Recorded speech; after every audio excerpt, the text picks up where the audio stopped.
So just now I was on YouTube looking at there's a dog staring at me. It's kind of scary because I'm scared of dogs generally. Okay, it's gone. I was on YouTube while working on my stuff and listening to some YouTube videos, and I came across a video of a girl talking about friendship and loneliness and friendship, and I was like, sounds familiar. So she was going on to explain how she doesn't feel connected to her friends anymore, and that the connection is getting weaker and weaker, and that she doesn't actually mind that it's getting weaker and weaker because she feels that she needs new friends. And I'm like, I can relate to that. So a little bit of backstory here. I think it was in, when was that, 2021? It was definitely after COVID. I had to move home because after COVID, COVID happened, and then everything just went, away and stuff. So I moved back home with my parents, and I couldn't see my friends for like months. And then finally I made it to the city, well, where I was living before, and finally met up with my friends, and then we had lots of conversations and stuff. And I was like, this feels empty. Like, we'll be talking and we're all in the moment and it's all fun and good, but it felt odd. And I was like, was I like building something up in my head that actually didn't exist? And then I was like, I think at one point I paused. Yes, I definitely paused and asked my friends, like, but is this all we talked about, like, before I moved out? And then he went like, pretty much. I don't know what you're expecting. And I thought to myself, it's empty. Like, the connection is there, but the things we talk about is not really contributing to much. But it was good that it was just empty conversations, but maybe not empty, but like light conversation that just keeps you in the moment. But it felt odd. So that was the first time I felt kind of like, my friends, this friendship is a bit odd. And then as the time goes on and then time moves by, and I realized like I didn't feel excited like before. Like before I would be like, oh, I want to hang out with my friends for like 24/7. And then it reached the point I was like, hanging out with my friends, I have to tell myself, okay, go out, have fun, and be open. That's what I have to tell myself before leaving the house. And I thought that's a strange thing to say, especially when you're meeting with people that you call friends and you love. And for a long while, I didn't quite understand what was going on, and then I realized the way I used to view another plane. Just wait a minute.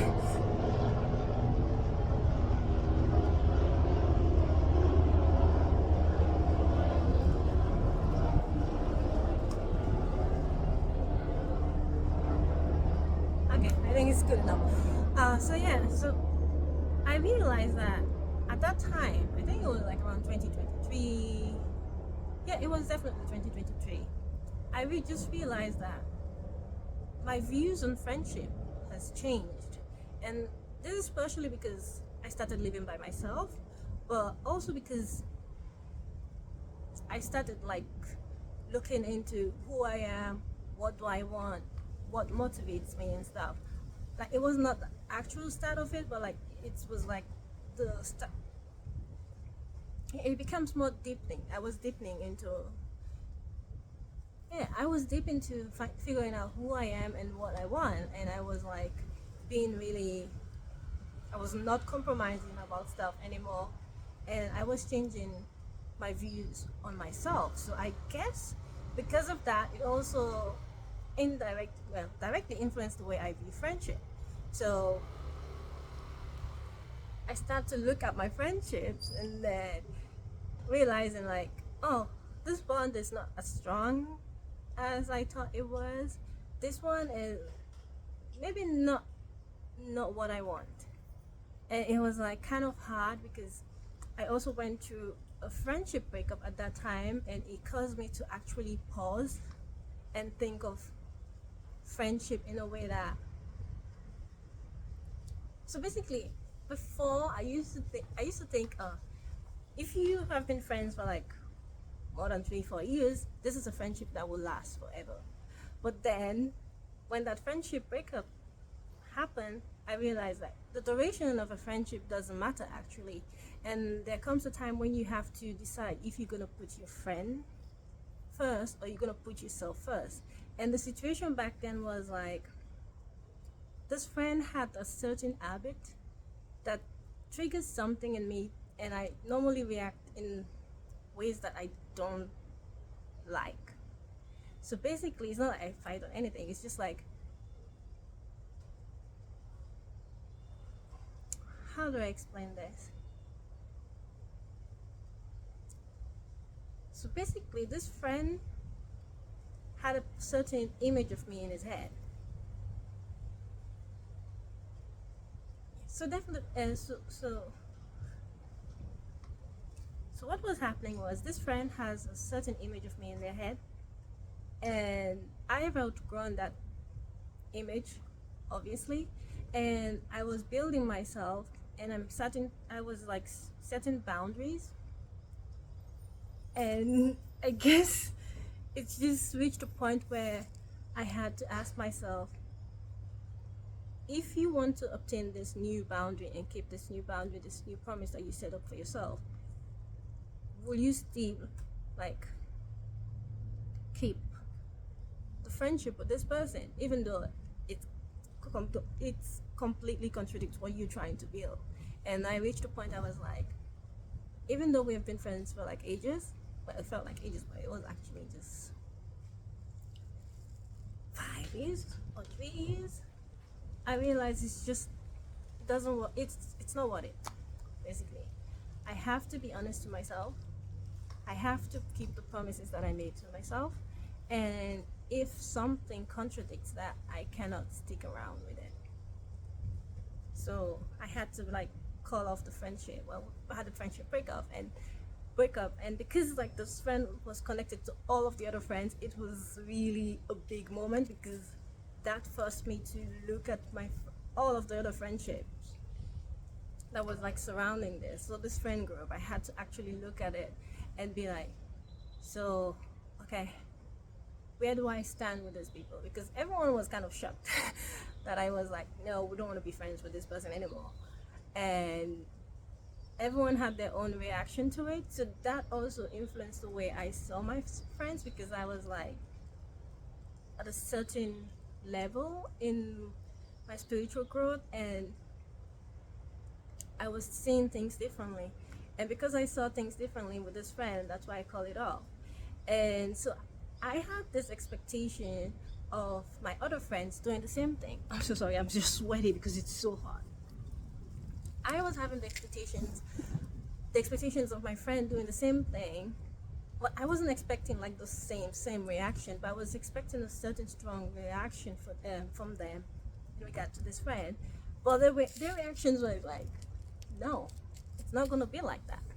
So that situation taught me a couple of things, and one is like, just because you see someone purple doesn't mean everyone else is gonna see that person as the color purple.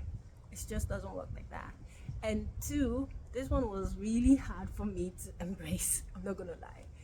Just because you see the colors within the rainbow doesn't mean like everyone has to see the colors within the rainbow. That means, yeah, I think you can interpret it like this. Just because you get more understanding about things and you get more connected with your intuition and more with your higher self, doesn't mean that everyone else is at that point. So basically, I had to accept that. My friends were not there yet, wherever I was at that moment. My friends was not there yet, and I shouldn't like force them to be there just so that I won't be there by myself.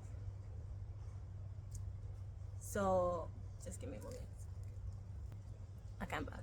I know I saw a lady like trying to enter the building, and I wasn't sure if she needed help or not. Yeah. So the second biggest lesson was the hardest. I'm not gonna lie, because like I'm used to having my friends around. I'm used to us like goofing around. So I was expecting them to like reach the same spiritual level, to have the same spiritual awareness as I did back then.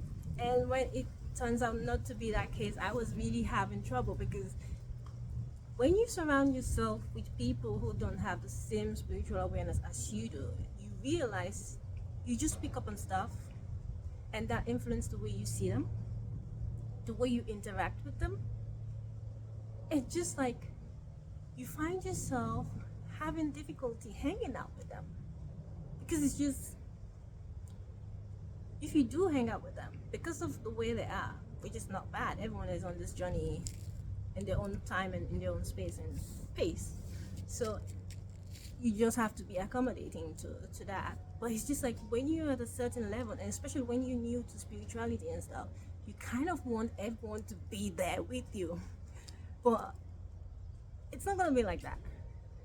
When you're new into spirituality and you like gaining awareness and learning some new lessons, you're gonna realize you're gonna be alone. And it could be for a short while, and then you might find a new set of people, or it could be for a long while, and you just realize, since I'm gonna be in this environment anyway, you just learn how to manage it by upkeeping your own boundaries, but not forcing others into, like, not perpetrating your own ideas onto them, but at the same time being true to yourself. So it's not an easy situation, I'm not gonna lie. It's definitely not an easy situation. It really requires a lot from you. It also like tests your ego as well, because spiritual ego is a thing. And when you find yourself like having more and more awareness, and then the people around you are not having it, you kind of want to push it. You want to push them to do it. And since everyone is going about life at their own time and space and pace, it's just not right. So you just have to find a way to exist within those spaces.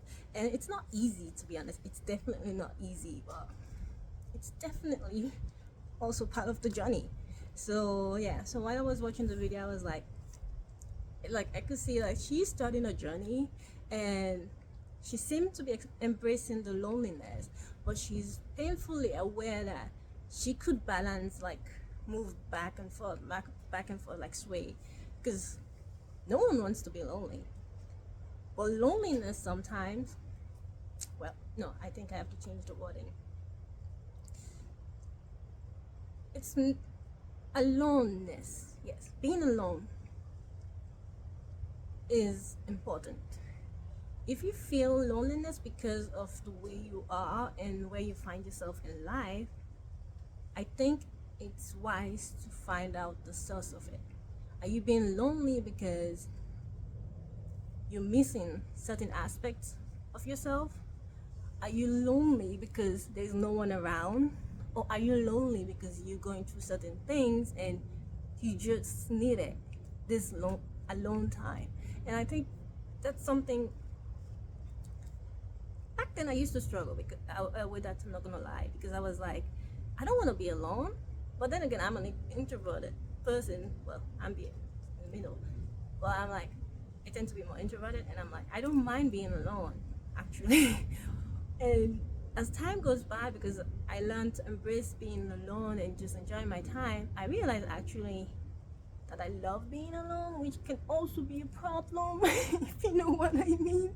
Because sometimes you just enjoy being alone for so long that you just don't want to be integrating and mixing with other people, which is, I mean, there's time and place for everything, you know. Certainly when you go through this journey, you have a phase where you have to be alone, and you have a phase where you feel alone and you feel lonely. And I think that's just your body telling you, oh, you've reached this level, so you have to look and see how to expand and move forward. I guess that's just what loneliness means. It's just a call from your higher self for you to look in and deal with it, like expand, gain more awareness and stuff. And there are times that you have to be extroverting, you know, go out, mingle with people and have fun. But then, like I said, there's time and space for everything. So you just have to be aware where you are at this time and place, and what you actually need, and allow yourself to have it, even if that means you have to embrace loneliness. No, not alone, to be alone, but like loneliness. If you have to embrace loneliness, then embrace it, because that's exactly what you need for you to move forward. So I guess what I'm saying is the right people will find it.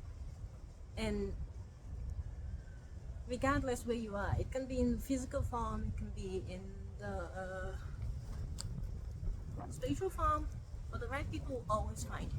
And it's best to surround yourself with people that actually align with your belief, because it's rough to be around people that don't align with your belief, but it's also necessary to be around people who don't align with your belief, because you have to grow.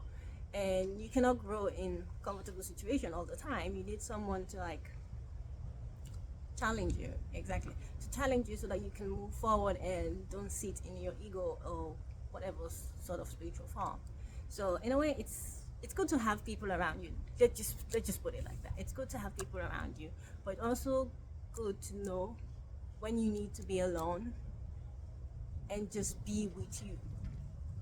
Yeah, I guess that's what I want to say. Okay, thank you.